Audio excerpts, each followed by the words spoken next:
There's this massive misconception that people have where they believe that they're supposed to feel good all the time.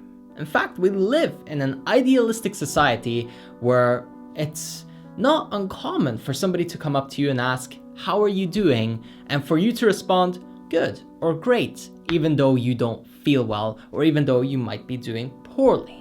But because we don't want other people to perceive that and we want them to think that we're all right, and because we're used to presenting this front, it's something that you eventually and inevitably start doing to yourself. Even when you don't feel good, you just go, "I'm all right, let's just do this anyway." Or, "I really don't feel good, but, I shouldn't feel bad. It's wrong to feel bad. I shouldn't be upset."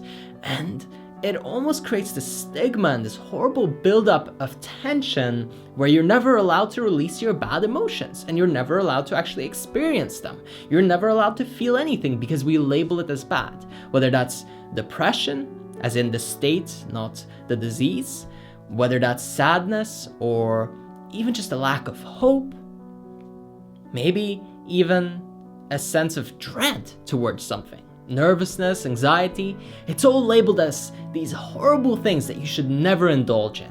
And the truth is, we are human beings with a wide emotional range, and these feelings are there for a reason. They're supposed to be there to help us, but instead we condemn them and decide that they're wrong and that we should never experience it.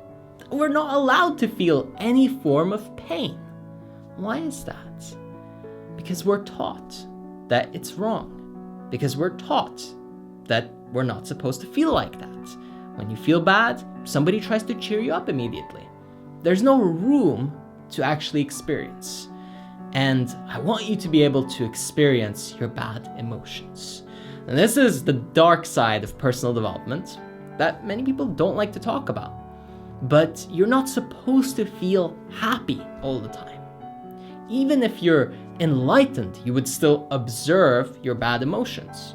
You don't completely get rid of everything. There's no place where you don't ever encounter feeling a bad mood or a negative emotion. But the problem is the labeling, and the problem is that we resist it. So for you to really feel the bad emotion, there's a lot of letting go that has to be done. Because if you've ever noticed when you cry, you're very likely to hold it back, almost choke on it a little bit and like that, right? A lot of people cry like that. It's almost like you're coughing. It's because you're resisting it. But if you let go into the emotion, what will happen is it will actually pass away naturally, but it will be allowed to express itself. And then you'll feel a million times better, because here's what I want you to know. If you're the kind of person that doesn't experience your bad emotions, that just puts them aside and immediately does something to distract themselves to feel good, maybe you pull out your phone, maybe you jump on a video game, maybe you watch a movie, maybe you go out with friends, maybe you smoke weed, I don't know. But if you're the type of person that constantly distracts yourself from those bad emotions, as much as you might think you're getting away with it, you're not. Here's what's happening underneath. This is very powerful, and if you learn this, your life will become a lot better. You're actually suppressing and shoving down everything that's going on. So you're having an emotional experience. Instead of actually letting it play out, watching it, observing it, being with it, you go, "Oh, let's pull out my phone, let's look at Instagram. Or let's watch a YouTube video real quick. Or let's go out and have some fun. I don't feel good. Let's go do something else." And that's the disease. Because then when you suppress it, here's what happens. You create an emotional trauma and a pattern that will continue to repeat itself throughout your life. Think about that. What does that mean? Well, have you ever had an experience where maybe something little happened? Maybe somebody poked you or said something to you that really to any other person wouldn't mean anything. But it triggered you. You got angry, or maybe you got really sad, or maybe you felt all these weird sensations. You don't know what's going on. Maybe you smelled something, and all of a sudden you're like, whoa, all your emotions are blowing up. You don't know what's going on. And again, you try to distract yourself. That's the suppressed emotion that's been shoved down, all the way down. And now something's happened that's triggering it, and you're confused what's going on. And all of a sudden you become emotional, reactive, there's no presence, and you get sucked into every problem. You can't really solve anything. You're kind of in this haze all the time. Before you know it, you can't even think straight. And you might even experience something like brain fog, where your head feels really cloudy or heavy all the time. You can't seem to focus. Maybe you can't even watch this video without constantly thinking. That's all of the suppressed emotion that's running underneath in the subconscious because you've never allowed it to release. So the next time you feel a bad emotion, or the next time you have a bad experience, or the next time something's happening that doesn't feel comfortable for you, instead of running away, try being with it.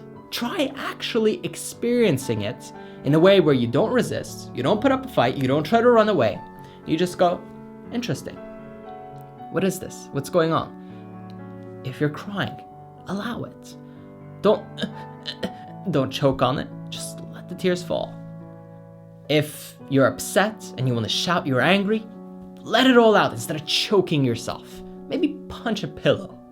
Whatever it takes for you to just get rid and let go instead of suppressing and distracting yourself. Because the real magic is when you can let your emotions out, you can observe them, and without getting attached or suppressing them, you're just allowing them to come up. Just like the weather, it changes. Sometimes it's good, sometimes it's bad. You don't yell at the sun for going behind the clouds. Or you don't yell at the clouds for covering up the sun. Maybe you do, in which case we call you insane because it's going to happen. So you can resist, or you can allow, let go, and in the end, have a better experience, less emotional trauma and tenseness and this buildup of bad energy, and more of a relaxed, flowing state, peace of mind, and just general well-being.